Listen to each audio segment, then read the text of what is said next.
Proyecto de Machine Learning. Nivel básico, caso, predecir la calidad de vinos.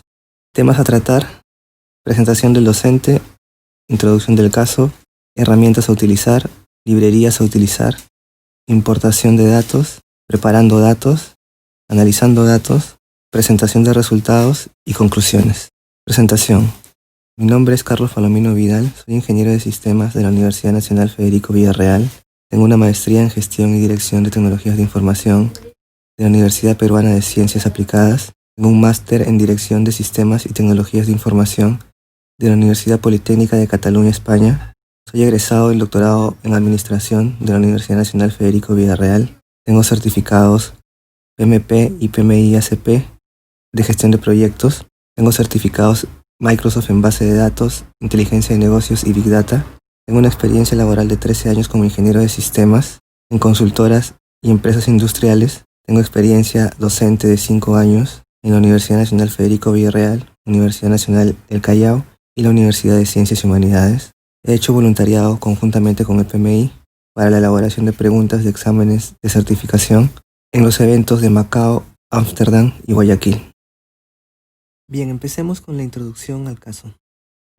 Primero vamos a explicar lo que vamos a realizar. Nosotros contamos con un dataset que tiene diferentes características que se puede obtener de un vino. Estas características ayudan a determinar la calidad que tendrá ese vino. Lo que nosotros vamos a tratar de hacer es analizar estas características, ¿no? Como el nivel de ácido que tiene, ¿no? El nivel de azúcar, ¿no? El nivel de densidad. Analizar esas características y en base a ello determinar la calidad, pues, de estos vinos. ¿Ya? Es lo que quiere hacer el caso que vamos a explicar. Pero para entrar un poco más en contexto de esto, vamos a hablar un poco sobre la teoría y algunos conceptos básicos de lo que son proyectos de Machine Learning. Aclarándoles que este no es un curso de Machine Learning, sino una especie de tutorial para ver una aplicación básica del uso de este Machine Learning. Entonces, vamos a mencionar qué son los proyectos de Machine Learning, ¿no? Generalmente este tipo de proyectos lo que trata de hacer es analizar datos que ya se conocen y en base a ellos intentar predecir algunas propiedades que aún no se conocen. Para ello existen dos tipos de aprendizaje. El primer tipo de aprendizaje es un aprendizaje supervisado. Dentro de este aprendizaje supervisado podemos encontrar también dos clasificaciones más, que son proyectos de clasificación de datos y proyectos de regresión de datos. En el caso de proyectos de clasificación de datos, los datos ya vienen segmentados, ¿saben? Ya vienen clasificados. En base a estos datos que ya están clasificados, nosotros vamos a intentar clasificar nuevos datos. En base a las características que tienen estos datos y por esas características han sido clasificados, vamos a intentar seguir ese patrón y clasificar nuevos datos que nos van a proporcionar. Como un ejemplo, podría ser el reconocimiento de imágenes y clasificarlas por su forma. Viene una foto y vemos si la foto es un cuadrado, un círculo, un triángulo y según ello, pues la clasificamos adecuadamente. En el caso de regresión es cuando se quiere determinar una o más variables continuas. El ejemplo común es un análisis de regresión lineal, ¿no? Por ejemplo, determinar el tamaño de un animal en base a su edad y a su peso. Sería un ejemplo de proyectos de regresión. El segundo tipo de aprendizaje que mencionamos es el aprendizaje no supervisado. En el primer caso, en el aprendizaje supervisado, teníamos que los datos ya tenían cierta relación y ayudaban a determinar algo, como por ejemplo en el caso de vinos, de la calidad de vinos, que tenemos ya algunos datos y ya sabemos que esos datos ayudan a determinar pues la calidad que va a tener este vino. En el caso del aprendizaje no supervisado, se tiene un conjunto de datos que aparentemente no tienen relación y nosotros tenemos que tratar de encontrar esa relación y agruparlos. Es lo que se conoce como clúster. Ahí vamos a determinar también su distribución con el propósito de visualizarlos y tratar de tomar decisiones en base a esos agrupamientos que se han identificado. Otro concepto que deberíamos conocer es el término de datos de entrenamiento y datos de prueba. Como sabemos, Machine Learning se trata de aprender. Entonces lo que va a hacer primero es analizar datos y va a aprender de ellos las características que tienen y la forma más adecuada de analizarlos según el caso que queramos resolver. Entonces a esos datos que analiza y que aprende de ellos se les conoce como datos de entrenamiento.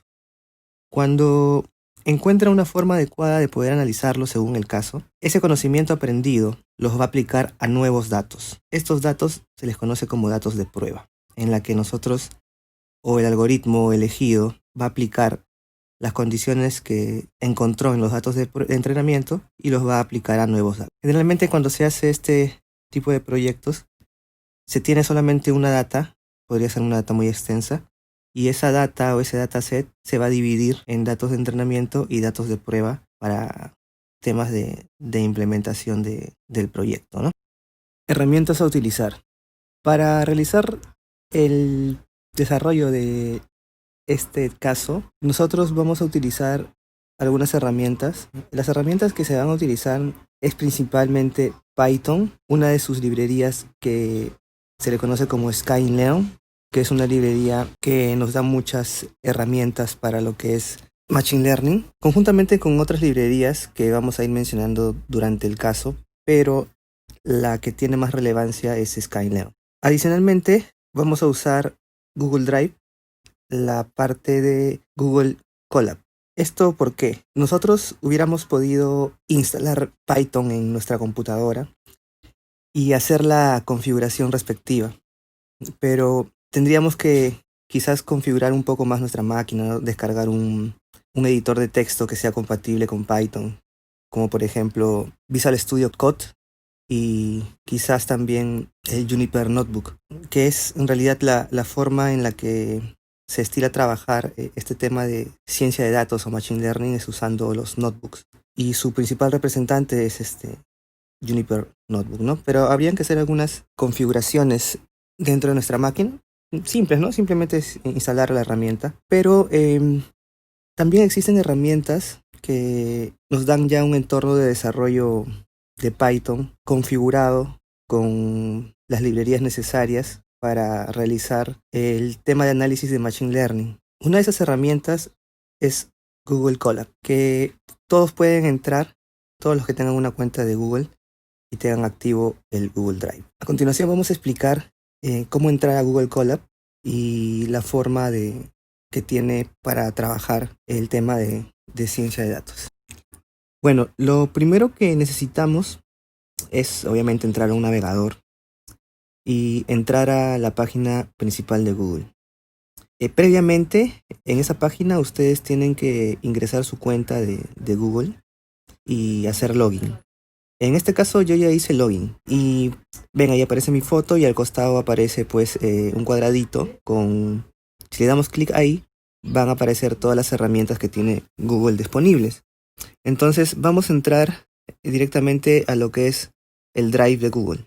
Cuando ya estamos en el Drive, nos vamos a dar cuenta que ahí hay un botón que dice más, ¿no? Un más grande. Vamos a entrar ahí y vamos a buscar las herramientas que tenemos disponibles, ¿no? Seguramente tendremos que ir a otras herramientas, como es en el caso mío, y ahí van a encontrar Google Colab. En el caso que no les aparezca, es que aún no han configurado esa herramienta con su Drive. Para ello, vamos al final de la lista, se va a abrir otra ventana y ahí aparecen todas las herramientas disponibles de Google para poder usar en nuestra cuenta de Google Drive. Ahí van a encontrar Google Colab. En mi caso ya no está porque el mío ya está vinculado, ya está instalado, ¿no? Pero ustedes lo encuentran ahí, le dan clic y ya va a aparecer. Después de ello, otra vez tendríamos que ir al botón más, ¿no? Y buscar las aplicaciones y ahora sí les va a aparecer Google Colab y vamos a entrar. Una vez dentro, vamos a darnos cuenta que es como una especie de notebook para los que han trabajado ya con Visual Studio Code o Juniper Notebook, donde en las celdas vamos a poder escribir nuestro código. Vemos ahí que yo voy a imprimir el Hola Mundo y lo voy a ejecutar. Está demorando un poco porque si nos fijamos en la parte superior aparece el estado de conexión de nuestro entorno de trabajo y aún está conectándose. Apenas esto termine, ya se va a ejecutar mi sentencia print. Como ya pueden ver ahora, se ha ejecutado mi sentencia print, que es un código de Python, ¿no? Entonces, en este Google Colab no tenemos que configurar nada porque ya está configurado con herramientas predeterminadas, que son las herramientas que más se usan, como por ejemplo Pandas, NumPy y Skylero. Entonces solamente tendríamos que empezar a trabajar.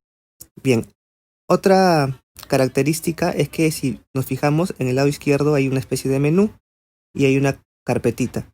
Entramos ahí y ese es el directorio en el que nosotros podemos subir nuestros datos para que el entorno de trabajo lo pueda reconocer, ¿no? Para que pueda interactuar con Google Colab. Generalmente lo que yo hago es subir un nivel y en la carpeta Content, ahí es donde subo mi data y donde vamos a subir nuestra data. Bien, ahora sí vamos a empezar a realizar el ejemplo de Machine Learning orientado a lo que es a encontrar o a determinar la calidad de los vinos. Lo primero que vamos a hacer es ir, describiendo un poco la herramienta, ¿no? de Google Colab. Y vemos que en la parte superior tenemos dos botones, el botón de texto y código. Cuando presionamos el botón de texto vamos a poder ingresar un comentario respecto a lo que estamos a punto de realizar, ¿no?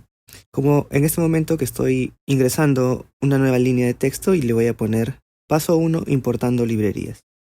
Seguido de eso voy a poder ingresar otra celda, pero esta vez esta celda será una celda de código y ahí es donde voy a empezar a trabajar. Lo primero que vamos a hacer es importar las librerías base que nos van a servir para la realización de este ejemplo. Entonces son 4 líneas de importación en la que vamos a importar primero la librería NumPy. Es una librería Python muy conocida que nos da un soporte para cálculos numéricos. No es que Python no nos dé por sí mismo un soporte para números, pero al importar la librería NumPy vamos a tener acceso a mayores herramientas para realizar ello. La segunda línea es la librería Pandas. Es una librería importante porque nos da el manejo de datos y su principal aporte es el uso de data frames. Estos data frames nos van a permitir tener métodos fáciles para poder leer datos, modificar datos, no solamente datos, sino los contenedores de los datos, que van a estar presentados en este caso en forma de matriz. Las siguientes 2 líneas ya seguimos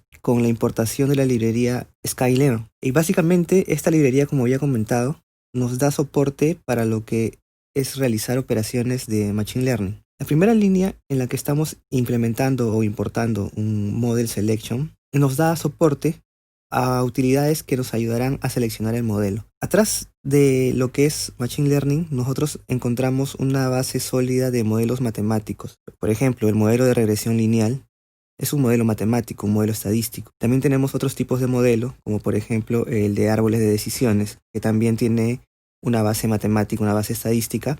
Entonces, al importar esta línea, lo que hacemos es pues tener acceso a estos modelos y a más modelos que nos brinda esta librería. La última línea, que es el preprocessing, ya nos da soporte a utilidades para poder manejar estos datos escalares, transformarlos y validar, y que van a ser de todas maneras utilizados o van a dar soporte a los métodos que hemos seleccionado en el modelo, ¿no? O que vamos a seleccionar en el modelo, ya sea un modelo de regresión lineal o sea un modelo de árbol de decisiones o otro que pueda estar presente en la librería que nos brinda Skylero. Esas serían las 4 principales librerías que vamos a importar, pero no van a ser las únicas, tenemos aún más. La siguiente que vamos a importar es la librería Random Forest Regreso. Aquí nos va a dar acceso a una familia de modelos aleatorios relacionados entre ellos y de los cuales automáticamente se va a elegir cuál es el mejor, ¿no? Dependiendo de los tipos de datos que vamos a analizar. Después tenemos 2 líneas más de importación, el Make Pipeline y el Grid Search CB. Estas herramientas o esta importación nos va a ayudar a lo que es realizar la validación cruzada. La validación cruzada nos va a permitir optimizar el modelo, optimizar el método que se va a seleccionar de acuerdo pues a los datos que tenemos. Vamos a importar también metrics. O sea, en este caso vamos a importar 2 métricas, ¿no? El mean square error o el error cuadrado y el R2 score. Estas son métricas que nos van a ayudar a evaluar el rendimiento de nuestro modelo. Dependiendo del modelo que se elija, estas métricas nos van a permitir saber si el modelo está optimizado correctamente o no. Finalmente, vamos a importar el joblib. Esta librería nos va a permitir guardar nuestro modelo para poder reutilizarlo libremente después aplicándolo a otro tipo de datos. Bien, lo que vamos a hacer ahora es importar los datos que vamos a utilizar para este análisis. Primero voy a agregar una línea de texto en el que voy a poner pues paso 2, importar datos. Y luego una línea de código para hacer la importación. Pero antes de ello, como les había comentado, debemos poner el archivo que vamos a leer en la carpeta a la que tiene acceso el Google Colab. Para eso vengo acá a esta carpeta y ahí van a estar los archivos. Aún no aparecen porque, miren, mi conexión aún no está completa. Entonces voy a esperar que termine de inicializar mi ambiente de trabajo. Ya está. Ahora sí aparece pues la carpeta, ¿no? Como yo les había comentado, yo suelo subir un nivel y aquí en Content es donde se almacena o la carpeta que tiene acceso el Google Colab. Entonces voy a subir un archivo. El archivo yo lo tengo acá y en un momento terminará de subir. Como vemos, el archivo ya está en la carpeta Content, entonces ya voy a poder tener acceso a él. Y vamos a proceder a leer los datos. Entonces ya tenemos el código que nos va a ayudar a leer estos archivos. Tenemos acá lo que es el dataset, que es una variable que se está creando, y este es el nombre del archivo. No ponemos la ruta porque, como les dije, Google Colab lee directamente de Content. Entonces lo voy a buscar ahí y está en el directorio raíz, entonces no hay problema. Vamos a crear otra variable data y vamos a usar pd, que es la importación que hicimos de pandas, ¿no? Para el manejo de data frames. Como les dije, nos va a dar varias herramientas para poder manejar estos datos y vamos a usar su función read ccb, porque el archivo es un archivo ccb, para poder leer estos datos, ¿ya? Esta menú ya no lo voy a necesitar, así que lo cierro. Ejecuto. Ya. Ahora sí ejecutó y terminó de leer. Vamos a ver los datos que acabamos de importar. Para ello vamos a agregar una nueva línea de código y para ver estos datos vamos a usar la función get. La ejecutamos y nos está mostrando, pues, como pueden apreciar, los datos de este dataset. Vemos que tenemos diversas variables, como ya habíamos indicado anteriormente, que van a determinar la calidad del vino, ¿no? Y la calidad del vino está en la última columna. La calidad del vino va en un rango de 1 a 10. Ahora, si quisiéramos ver más datos, podríamos poner acá el número de datos que quisiéramos ver. Y como apreciamos, ya nos está mostrando más filas de mi dataset. Bueno, ahora que tenemos los datos cargados, podemos hacer algunas operaciones con ellos, como por ejemplo, determinar cuántos datos son los que tenemos en nuestro dataset. Para eso, vamos a usar una función que se llama shape, que es una herramienta o una función que nos da la librería pandas. Ahí tenemos que este dataset tiene 12 columnas, las cuales apreciamos arriba, y también tenemos 1599 filas, que son los datos que vamos a trabajar. Pero también esta librería nos da otras funciones, como la función scribe. Esta función lo que hace es sacarnos algunos valores estadísticos de la data. Ahí tenemos el conteo, la media, la desviación estándar, el mínimo, ¿no? Los porcentajes de distribución y el max. Son herramientas que nos da la librería Pandas para el manejo de data frames y también pues para análisis de datos. Esta librería también nos sirve para eso, pero como ya hemos mencionado, Skynet nos da aún más herramientas para poder analizar. Luego de ya ver nuestros datos y analizarlos y de una manera rápida, vamos a hacer un paso más. Ya, este paso va a ser el paso 3, dividiendo datos de entrenamiento y datos de prueba. Para ello, vamos a separar la variable que queremos predecir de nuestro data frame. La variable que podemos predecir es quality y la estamos almacenando en una variable y, que va a ser pues nuestra variable que queremos predecir en función a los datos que vamos a analizar. Y vamos a crear otro data frame en base al data frame data, pero en este data frame vamos a eliminar una columna, que es la columna quality, que ya la hemos guardado aquí en la variable y. Para eliminar usamos la función drop, luego ponemos el nombre de columna que queremos eliminar Y aquí tenemos el axis, ¿no? 0 es filas, 1 columnas, entonces estoy eliminando columnas. Y tendríamos un parámetro más, ya, que sería el parámetro inPlace true. Cuando nosotros ponemos el inPlace true, significa que la eliminación la va a hacer en el data frame de origen. Por eso es que nosotros no lo hemos puesto, porque nosotros no queremos que se elimine del data frame de origen, sino que lo elimine y que el resultado lo almacene en este frame. Seguidamente de eso, vamos a agregar otra línea de código y vamos a realizar división de estos. Para eso vamos a usar la función train_test_split. Como les había comentado al inicio, nosotros tenemos solamente un conjunto de datos y este conjunto de datos nos va a servir como datos de prueba y datos de entrenamiento. Entonces la función train_test_split ya nos va a permitir realizar esa división. Para ello, nosotros vamos a necesitar 4 variables. Nosotros hemos dividido los datos en Y y en X. La Y o la Y hace referencia a los valores que vamos a predecir, ¿no? A la calidad de vino, y el X hace referencia a los datos que se van a analizar. En ese caso, nosotros, la primera variable que vamos a necesitar es una variable X, es decir, datos que vamos a, en este caso, entrenar. Por eso ponemos XTrain. Después, otra variable X que va a hacer referencia a los datos que nosotros vamos a probar, ¿no? Por eso ponemos XTest. Y estos datos también tienen sus predicciones, ¿no? Por eso que tenemos YTrain y YTest. Y estos son los valores, los 4 valores que me va a devolver exactamente la función train_test_split. Aquí dentro de la función tenemos algunos parámetros. Vamos a analizarlo.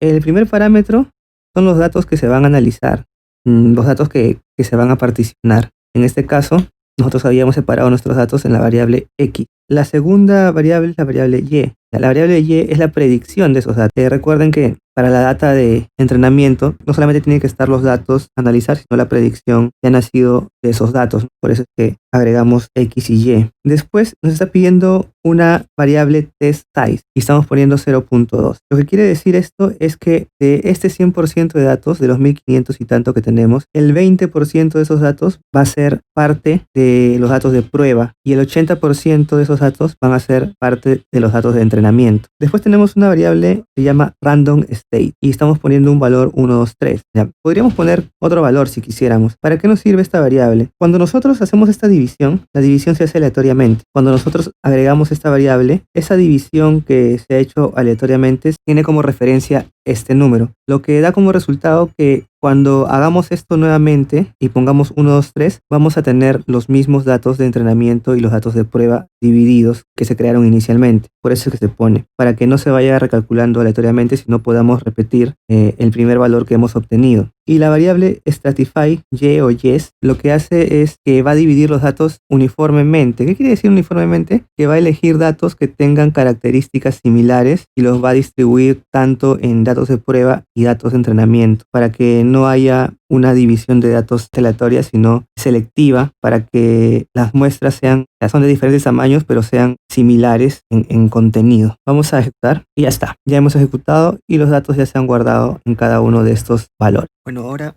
haremos un cuarto paso que se llamará procesamiento de datos, estandarización. Pero antes de explicar el código que vamos a usar en este paso, vamos a ver un poco los datos que inicialmente tenía nuestro dataset. Como vemos, en la primera fila o columna tenemos valores que van desde el 7.4 hasta el 11.2, mientras que en la segunda columna tenemos valores que van del 0.28 al 0.88 y en la tercera columna valores de 0 hasta 0.56, al menos en los datos que están mostrándose. Bien, esto nos dice que las escalas entre cada dato que se va a analizar son algo distantes, no están juntas, no hay mucha diferencia. Y muchos de los modelos de Machine Learning me piden que esta data esté estandarizada, que esa variancia que hay entre las escalas de los datos sea mínima. Entonces para eso nosotros vamos a hacer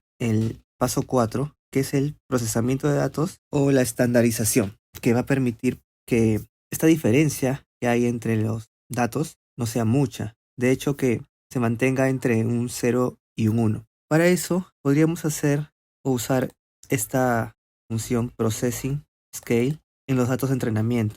Eso va a hacer que los datos de acá se ajusten y estén pues en una escala que no tenga mucha varianza, ¿no? Que se acerque al 0 o 1.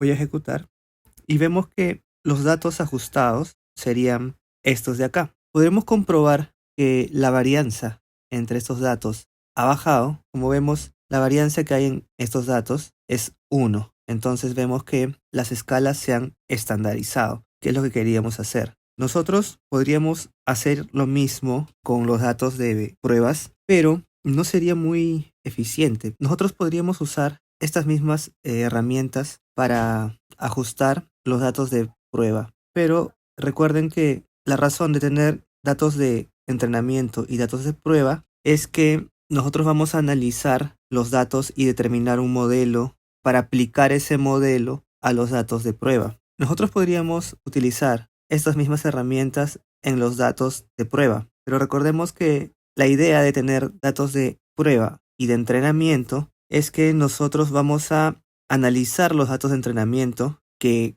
van a ser una parte proporcional y semejante a los datos de prueba. Los vamos a analizar y vamos a aplicar la misma estrategia, el mismo modelo, el mismo análisis que se ha optimizado en estos datos de entrenamiento en los datos de prueba.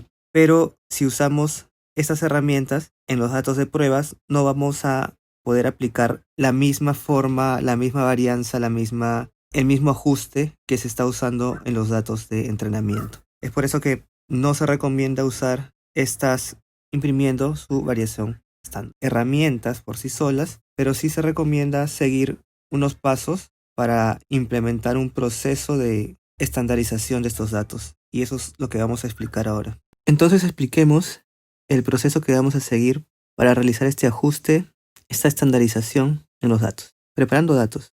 Transformer API. Transformer API es una herramienta que nos da Skylern para ajustar el procesamiento de datos, para hacer esta estandarización consistente. Lo que hace Transformer API es permitir ajustar el procesamiento de datos usando los datos de entrenamiento al mismo tiempo que se ajusta el modelo, y luego se va a usar ese modelo en otros datos, como por ejemplo los datos de prueba. Los pasos que va a seguir esta herramienta o este método son los siguientes. Primero, ajusta la transformación con los datos de entrenamiento y guarda su media y su desviación estándar. Recuerden que la media y la desviación estándar eran los valores que nos permitían realizar esta estandarización. Después de haber ajustado esta transformación, la va a aplicar en los datos de entrenamiento. Es decir, los datos de entrenamiento van a estar ajustados. Y va a aplicar esa misma transformación a los datos de prueba usando la misma media y la misma desviación que encontró, ajustó y validó en los datos de entrenamiento. Esto va a ayudar a que la estimación del modelo sea más realista porque se está reutilizando el análisis de los datos de entrenamiento para analizar y validar los datos de prueba. Y también nos va a ayudar con la validación cruzada, que vamos a ver en unos momentos más. Bueno, ahora vamos a usar el Transformer API para realizar pues esta estandarización, como ya habíamos explicado. Primero vamos a hacer una estandarización usando el estándar scaler que va a ajustar los datos de entrenamiento. Hasta aquí ya hemos pues guardado la media y la desviación estándar. Después vamos a aplicar esta estandarización, esta escala que se ha obtenido en el primer paso, y vamos a transformar los datos de entrenamiento y los vamos a guardar en esta variable. Luego vamos a imprimir esa variable para ver los resultados estandarizados. Luego vamos a imprimir la desviación estándar de este modelo ya estandarizado para ver cuál es el resultado y el ajuste hecho. Ejecutemos. Hasta ahí ya tengo los resultados, mi dato de entrenamiento ajustado. Veamos. Comprobamos que está ajustado porque la desviación estándar, es decir, la variación que va a tener en este nuevo dataset, es 1, ¿no? Entonces hasta ahí está correcto. Entonces ya tenemos identificado un proceso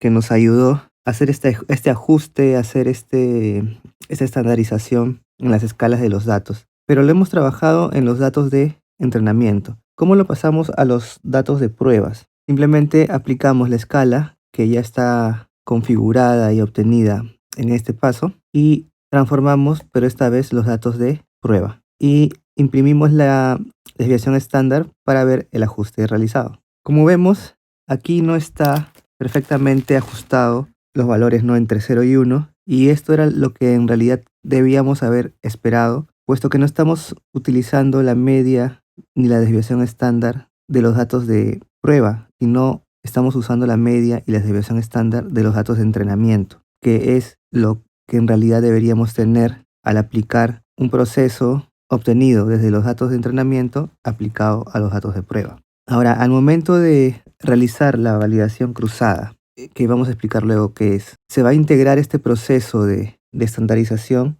y no va a ser necesario hacerlo manualmente o paso por paso, pues bastará definir este pipeline, este objeto, en el que vamos a realizar un procesamiento, un estándar scaler, ¿no? que utilizamos en la primera línea de esa sección. Y esto se va a ajustar a través de una familia de métodos. Recuerdan que importamos en las primeras líneas el Random Forest Regression, que nos daba acceso a familias de métodos que nos iban a permitir ajustar el modelo. Con este objeto vamos a realizar la validación cruzada, que va a incluir esta estandarización de datos. Preparando datos, hiperparámetros. Antes de hablar de la validación cruzada, necesitamos establecer algunos parámetros adicionales. Estos son los hiperparámetros. Cuando hablamos del tema de Machine Learning y análisis de modelos, tenemos básicamente dos tipos de parámetros que debemos utilizar y tener en cuenta. Y estos son los parámetros del modelo. Estos parámetros básicamente pueden ser aprendidos directamente desde los datos que se van a analizar. Ahí tenemos, por ejemplo, los coeficientes de una regresión estándar. También tenemos lo que son los hiperparámetros. Estos parámetros se configuran antes de que empiece el aprendizaje, antes de que se entrene los datos, porque estos parámetros son parámetros estructurales del modelo.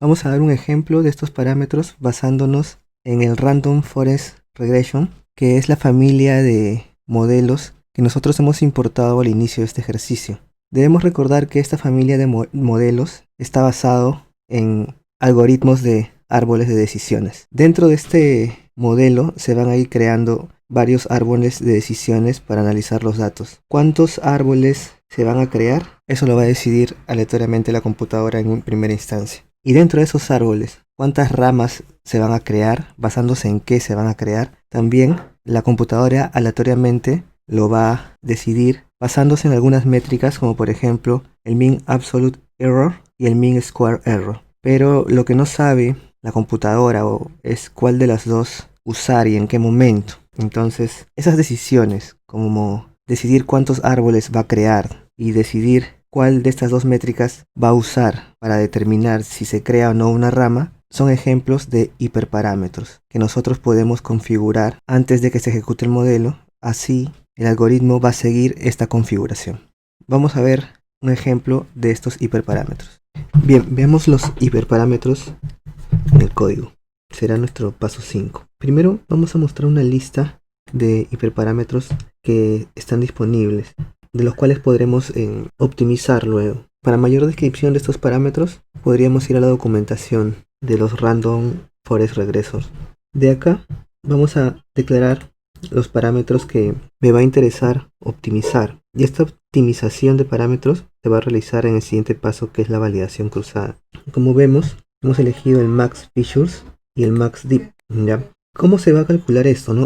¿O qué valores va a tratar de probar estos parámetros? Como vemos también, esta es una estructura de datos de Python llamado diccionario, en la que este texto es la clave y estos son los valores que se van a permitir dentro de esta clave. Si vemos inicialmente los parámetros, MaxDeep está en None y MaxFeature está en Auto. Y lo que vamos a hacer con la validación cruzada es que al analizar los datos se elija el mejor valor para cada uno de estos parámetros, específicamente ahora para estos dos parámetros que hemos elegido. Veamos ahora lo que es la validación cruzada de la que tanto hemos estado hablando. Inicialmente nosotros hicimos un preproceso para estandarizar los datos. Ese preproceso se va a incluir dentro de la validación cruzada y también aquí vamos a incluir lo que es la optimización de los hiperparámetros. Entonces, la validación cruzada es un proceso para estimar de manera confiable el rendimiento de un método para construir un modelo al entrenar y evaluar este modelo varias veces usando el mismo método. Este método nos va a permitir elegir los hiperparámetros más efectivos para nuestros datos y el modelo determinado. Entonces, lo que quiere decir es que si nosotros, por ejemplo, queremos hacer la optimización del parámetro Maximum Deep para cada árbol de decisión de nuestro modelo, la validación cruzada permitirá evaluar diferentes valores para estos hiperparámetros usando solo los datos de entrenamiento. es decir, digamos que los va a dividir estos datos de entrenamiento en subconjuntos y en cada uno de estos subconjuntos va a realizar una evaluación, tanto como una estandarización y una selección de hiperparámetros, dejando pues los datos de prueba libres sin tocarlos, esperando los resultados de esta validación cruzada para que sean analizados con estos resultados. Bien, ahora vamos a explicar un poco cómo se realiza la validación cruzada. Lo primero que vamos a hacer es dividir nuestros datos en partes iguales. Típicamente esas partes iguales son 10. Se va a realizar un procesamiento o un preprocesamiento de estas K-1 partes. Vamos a entrenar el modelo con los resultados que hemos obtenido de este análisis y lo vamos a entrenar en las K-1 partes que estamos analizando. Hasta ahí es para estandarizar, ¿no?, los datos que ya habíamos comentado. Después vamos a procesar con el resultado obtenido del paso 2 la parte que hemos excluido y finalmente vamos a evaluar el modelo obtenido en la parte excluida. Vamos a volver a realizar estos pasos, los pasos del 2 al 5, K veces, excluyendo una parte diferente a la vez. Al final vamos a analizar el rendimiento de cada una de estas partes, vamos a agregarlo y esa será nuestra métrica de rendimiento del modelo entero. Vamos a tratar de graficar esto. Básicamente tenemos que nuestros datos han sido divididos en 10 partes y vamos a empezar con el análisis. Lo que quiere decir es que vamos a seleccionar 9 partes y en estas partes se va a realizar, o con estas partes se va a realizar el análisis. Este análisis me va a dar un resultado. Este resultado va a incluir datos estandarizados y variables o hiperparámetros optimizados. Y con este resultado es el que nosotros vamos a procesar y evaluar la parte que hemos excluido. Esta es el primer análisis, o la primera vuelta. No nos vamos a quedar ahí, sino que seguimos con mis 10 datos, solo que esta vez los datos que vamos a tomar de referencia son otros, dejando excluido a una parte del diferente. Y nuevamente se va a realizar un análisis. Este análisis nuevamente me va a dar un resultado, que ya explicamos cuál es, y se va a procesar e implementar en la parte restante. Y esto sería la segunda vuelta. Y así hasta que lleguemos a la vuelta, en este caso 10, o podría ser una vuelta K o N, dependiendo de cómo se han dividido los datos, en la que se va a realizar igual el análisis y ese análisis con el resultado van a ser evaluados en el campo de datos excluido. Ahora, en cada una de estas vueltas vamos a tener métricas de rendimiento. Al sumarizar o agregar estas métricas, tenemos nuestra métrica general que va a evaluar el rendimiento de este proceso. En cada una de estas vueltas, el proceso va ajustando estos resultados. Al final, vamos a tener resultados, es decir, estandarización e hiperparámetros optimizados y probados varias veces en los datos de entrenamiento. Vamos a tener una métrica que nos va a indicar el rendimiento del proceso general y eso va a poder ser aplicado o implementado en los datos de prueba. Bueno, ahora veamos cómo se hace esto de la validación cruzada en Python.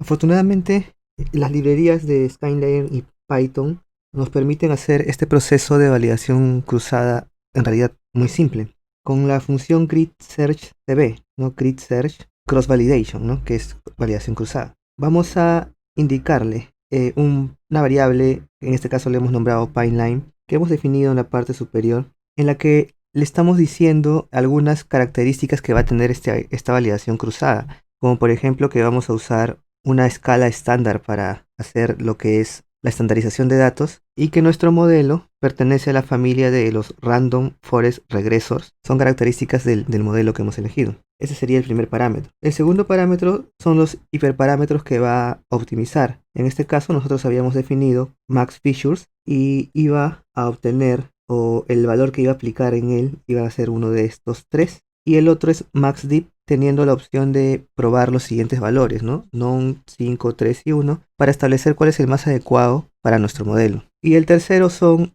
los números de divisiones que va a tener nuestra data. Eso es lo que requiere esta función grid_search_cb, que la almacenamos en esta variable. Después solamente a esa variable aplicamos la opción fit o ajustar modelo, nuestros datos de entrenamiento, tanto los que se van a analizar y su predicción, para poder así realizar la validación cruzada correspondiente. La ejecución demora un poco porque está haciendo el trabajo que hay dentro de esta función, pero para ustedes va a ser un rato porque estoy editando el video, ¿no? Pero demora un poco más. Bueno, ya tenemos el resultado de lo que le habíamos indicado, ¿no?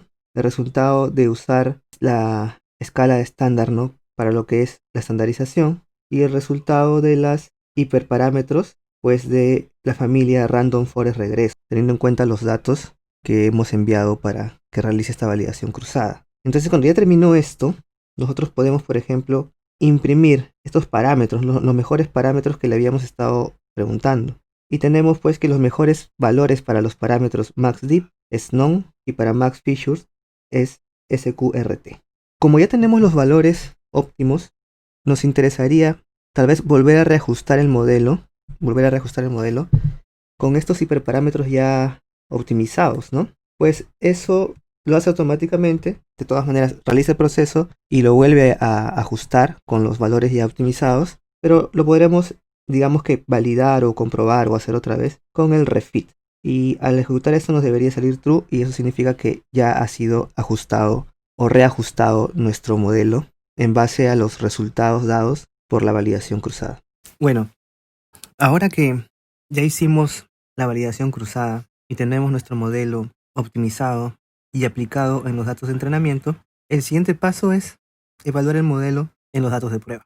Para eso vamos a elaborar o ejecutar las siguientes líneas. La primera es la variable CLF, que es la variable que usamos para la validación cruzada en el paso anterior, y vamos a predecir, pero esta vez con los datos de prueba. Ejecutamos. Ya realizó la predicción con los datos de prueba en base al modelo que hemos elaborado hasta este momento.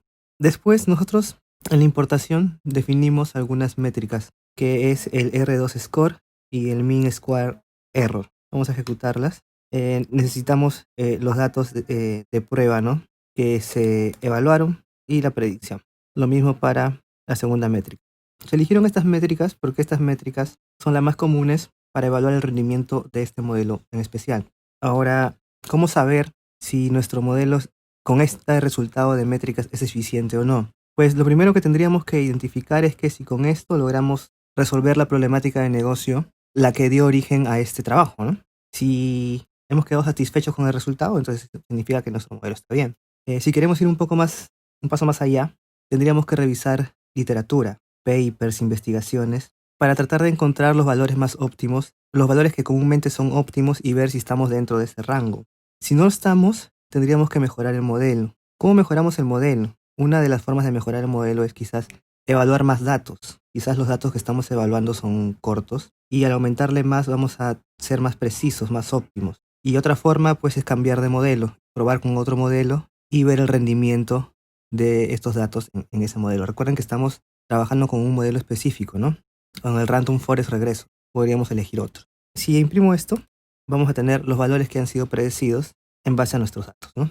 Ese sería el resultado de la predicción utilizando pues el Random Forest Regressor aplicado a la data de mejora de calidad de vida. Bueno, ya estamos llegando al final. Lo que nos falta es guardar el modelo. Ya hemos analizado los datos y hemos determinado la mejor forma de aplicar el modelo que hemos elegido. Entonces, ese resultado, esa mejor forma, pues la queremos guardar para reutilizarla con otros datos que van a venir después, ¿no? Entonces, para eso vamos a usar la librería joblib con su método dump. Le vamos a pasar como parámetro el modelo y un nombre con extensión pkl para que lo pueda guardar. Al hacer esto, ya lo guardó. Si veo mis archivos, ya está acá, ¿no? Ya tengo guardado el modelo y lo voy a poder reutilizar después las veces que yo quiera. Para eso lo puedo cargar, ¿no? Joblib load, cargo el modelo en otra variable, aquí ya lo estoy cargando, y en esa variable hago la predicción de otro conjunto de datos. Aquí estoy haciendo la predicción con el de prueba, que es el que tengo ahora, ¿no? Y ya guardé y lo utilicé nuevamente. Lo que hemos explicado ha sido un paso a paso, inclusive hemos agregado un poco de teoría que está detrás de lo que realizan estas funciones. Ahora lo que vamos a ver es el modelo completo, que tiene solamente las partes de código que son necesarias para realizar este análisis. La primera parte es la importación de las librerías. Las dos primeras son librerías básicas para manejo de números y manejo de data frames. Después viene pues todo lo que es Skyler para el manejo de modelos de datos y de lo que es Machine Learning. Están ahí todas las herramientas y métodos que hemos usado durante todo este ejercicio. Entonces es lo primero que hacemos, la importación. Luego vamos a leer los datos, ¿no? Tenemos que leer el dataset y ahí tenemos pues el código que estamos usando. Luego tenemos que dividir ese dataset en datos de entrenamiento y data de prueba. Para eso usamos este código de acá. Después de eso, vamos a empezar con la validación cruzada. Y para la validación cruzada necesitamos crear este objeto, makePipeline, que va a tener pues la forma en la que se van a procesar y el modelo o la familia de modelos que estamos utilizando. La validación cruzada también necesita los hiperparámetros que nos interesan optimizar. En este caso los estamos declarando acá. Eran los hiperparámetros maxFeatures y maxDeep. Cuando ya tenemos eso listo, finalmente hacemos la validación cruzada con el grid search CB y ya sabemos todo lo que hace esta validación cruzada internamente y ajustamos el modelo de los datos de entrenamiento, ¿no? Para obtener los valores óptimos de max features y max deep.